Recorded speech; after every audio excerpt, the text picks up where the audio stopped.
Well, that, of course, was the founder of the VHP as of today, viewers, who is leading the VHP's drive internationally. And he's talking about the significance of the moment. Let's go straight across to Sadhvi Jaya Bharti for more on this. Sadhvi ji, thank you very much. This auspicious occasion, a wonderful, glorious morning. You can see the Prime Minister there with UP Chief Minister, Mr. Adityanath, receiving that bouquet of flowers, welcoming him to the mandir, which has now been completed. So very significant moment in the journey of our Sanatan civilization. Talk us through what's likely to happen today, the various spots within the temple that the Prime Minister is visiting, the significance of that, the importance of paying homage to deities that represent different castes and groups and sects of the Hindu faith, and then of course the Dhwaja ceremony. Talk us through all of that. So Rohit, one thing that I significantly see right now on your screen is Pradhan Mantri Shri Narendra Modi. And something a lot of people have been watching the news, and one thing that we are very specifically missing is that a lot of people are questioning why PM, and you just mentioned he's the Yajman.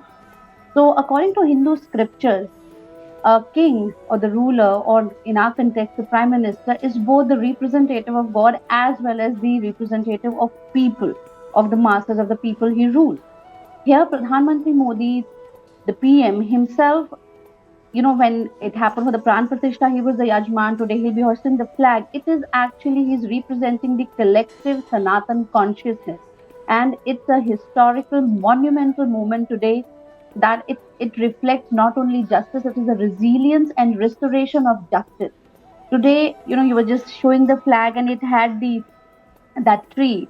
So, there's a very one significant reason why that tree is, because this tree represents healing. It represents healing of the wound. Now, we have been, like just A. Ranganathan said that, it's been 20 generations before us who have been waiting for this temple to become a reality, to be restored, to our faith to be restored. And today this is happening, and I believe that Ram Mandir has also today is signifying the very combination and unity of all the faiths of Sanatan Dharma, when we say that the deities of all these sects being there, and they've been revered and paid, doing the pujan and paying respects to all the deities, and that's been done by the head of our country, the Prime Minister of our country. I think it's not only the Ram Mandir, it is that the leadership today can do this unapologetically, because we Hindus, in my memory as a citizen of India, all I have seen was to be apologetic, to be Hindu, or to be doing something for Hindu. Sanatan Dharma was sidelined, outcast, and the only thing that the Hindus were to give up, leave, stand in the back lines. And today, as we see Ayodhya, a shining beacon of Sanatan pride, and I'm very, very happy today to be a part of this discussion and talking about this, and I congratulate the entire country. Well, Sadhvi, just talk us through a little bit about the rituals associated with the Dhwaj Arohan ceremony. It has to take place between a certain auspicious time.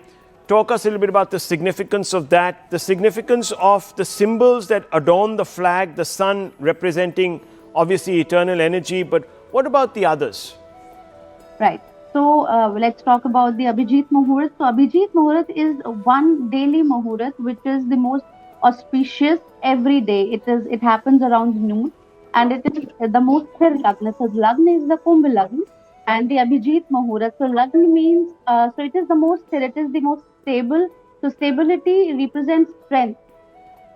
Stability represents strength, and therefore this Muhurat is very important. And most of the auspicious work are done even in whenever you do any ceremony, it has to be in Abhijit Muhurat. That's a daily Muhurat. And another thing that we are talking about the flag. So I told about that tree. That tree is actually that represents healing. That it's also actually a combination of two trees, and here we are seeing that the two ages, one the ancient, and today we are in the new era, and where we are reclaiming our heritage where we are reclaiming our own identity, because faith is an identity of a civilization. So that tree represents that, and Surya definitely is the sign, the symbol of the Rajkul of Bhagwan Ram, and Om is the omnipotent, omnipresent vibration. From it's the vibration of the quantum eternal field from which everything has become material, and whenever the material goes back, it goes back into that primordial consciousness. So Om represents that primordial consciousness.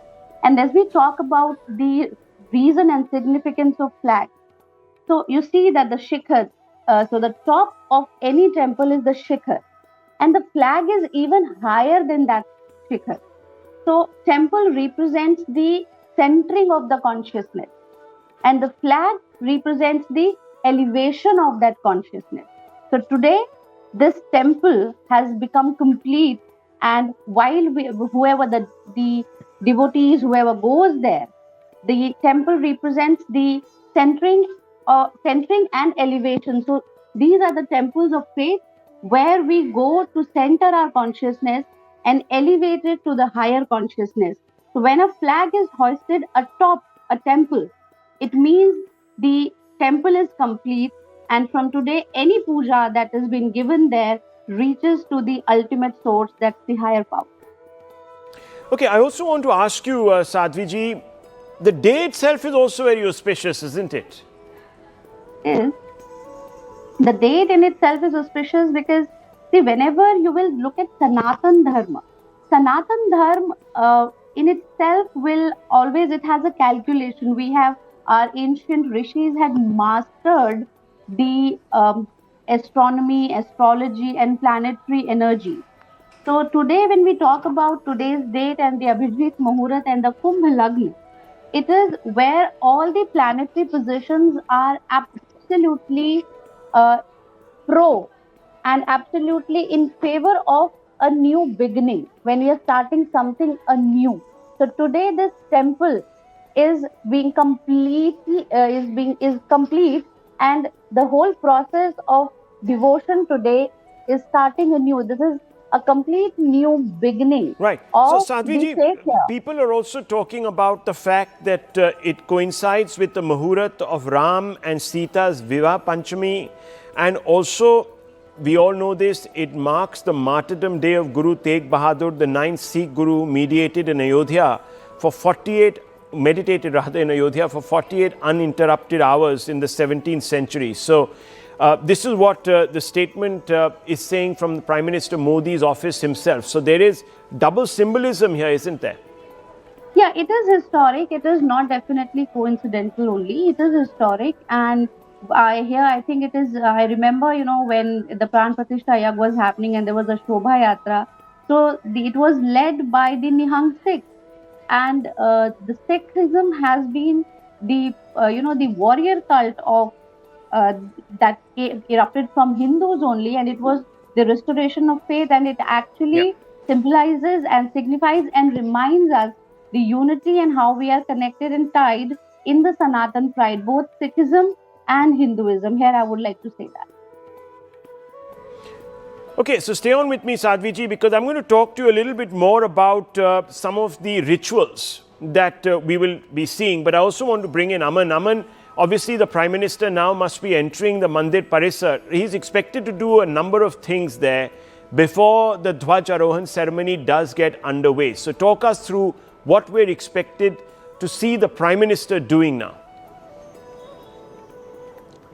Well, yes, Rahul, very significant that we all think that the Prime Minister is just going to the Ram Temple Congress, straight away going to the Ram Temple Garbh Griha. But before that also, for almost an hour, the Prime Minister will take a round of the entire Ram Temple complex. The last time he was here for Pran Pratishthan, only the ground floor of the main temple was complete. Now the entire temple as well as the entire complex is complete. So many temples are there inside the Ram Temple complex dedicated to the various characters of the Ramayana epic. So if I read out to you the names, he will first go to the temple of Maharishi Vashisht that has come up inside the complex, Maharishi Vishwamitra, Maharishi Agastya, Maharishi Valmiki, Devi Ahilya, Nishad Raj Guha and the temple of Mata Shabri. So these temples have also come up inside the Ram temple complex. He's going to go to each temple, pray there, seek the blessings of all these, all these gods. And this is very thoughtful decision, I think, by the Ram Temple Trust,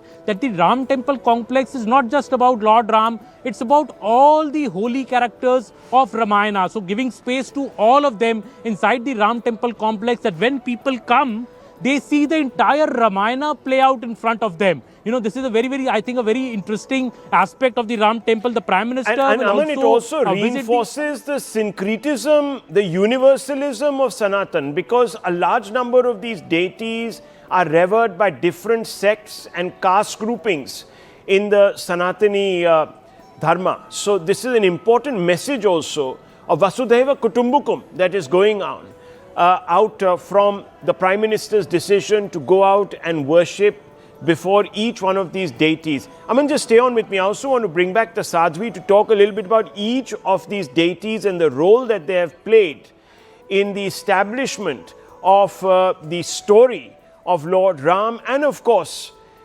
as symbols of this syncretic culture that we have come to, of course, revere. Sadhvi ji. So, we've just spoken that there's a temple of Shabri, there's a temple of Guh Nishadra, there's a temple of Kevat. Here, when we see in today's politics, which say that Hindus are divided and Hindus, the upper caste and the, we divide the Hindu community on the line of caste. Here we see that Lord Ram, going to Shabri and eating the base that she offered. The Nishad Raj Guh was his friend and he remained friend for all. So we see that in his journey from Ayodhya till Rameshwaram and further in Lanka, Lord Ram, Bhagwan Ram had actually met a lot of people, whether they were Bhils, whether they were Janjatis, whether they were Adivasis, or who we today call as they were the backward classes. If you look at the life of Bhagwan Ram, if you look at how Bhagwan Ram had dealt with those people, you will not see an iota of caste identity there. He was like their friend. He never even mentioned that I am the god or I am your king. He was their friend, and he called Shabri Mata as her mother, Ma Shabri. He addressed her like Mata. So we have to understand that everything that we talk about, the divide on caste and division on lines of jati vati, this is all what we have created today. It holds no root, it holds no mention in our civilizational reality, in our cultural and religious reality. There's no mention of that, and there's no jativad at all. This is what has been reflected and represented by Maryada Purushottam Bhagwan Sri Ram himself. And that's the bare evidence of that. Well, this is very important. This syncretism of the faith is very, very important. I'll just go back to Aman. Before that, a quick look from the ground. Lots of expectant devotees drawn from different aspects of the Hindu tradition, representing different caste groups in and around Ayodhya and the larger country, are there to witness this. So this has been open to a large number of very ordinary people, viewers. This is not some elite gathering of privileged individuals. That has been restricted. This is really the time to hand over the full mandir to the people of India, irrespective of their caste, creed, or even their background. So here is a quick report from the ground.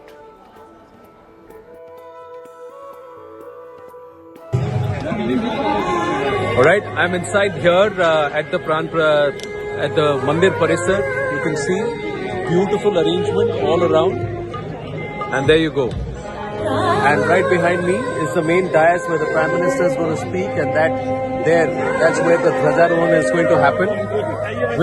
With me right now I'm Krishna, Dr. Prabhu, and C.V. Reddy from the Aparna group. Now they are all people who have made a lot of contributions towards the temple. How does it feel? How is it looking? Yeah, it's lovely. It's really blessed. We are all blessed to be here. Blessed to be here. Yes, yes. What is so significant about the Dhwaja? Why is it so important, this flag? Krishnaji, let me ask you. Why is it so important? Good morning. Good morning. That is the answer to which? You know, no. That is the answer to which? The answers for it, I have to explain you for next 24 hours. No, that's all right. But give us one of the answers, Dr. Tagore. You've come all the way from Texas, so tell us. From Las Vegas. From Las Vegas, yes, tell us. So you're the better one to say. No, but you must tell me. You're the better one to say. No. I think why is it important? Yeah, I think you know better. No, I don't know. Even yesterday also, I tried because I've taken your number because I want to know what is exactly the Dhwajarohana means. Right. Yeah, you please. But the let us know. Dhwajarohanam, you have also made a contribution, a small humble contribution to the Dhwajarohanam. Really? Have you not? Okay, these are people who know. Yeah. Who know. But how do you like the temple? What do you see around you? Can you describe what you see? I think we love to stay here forever.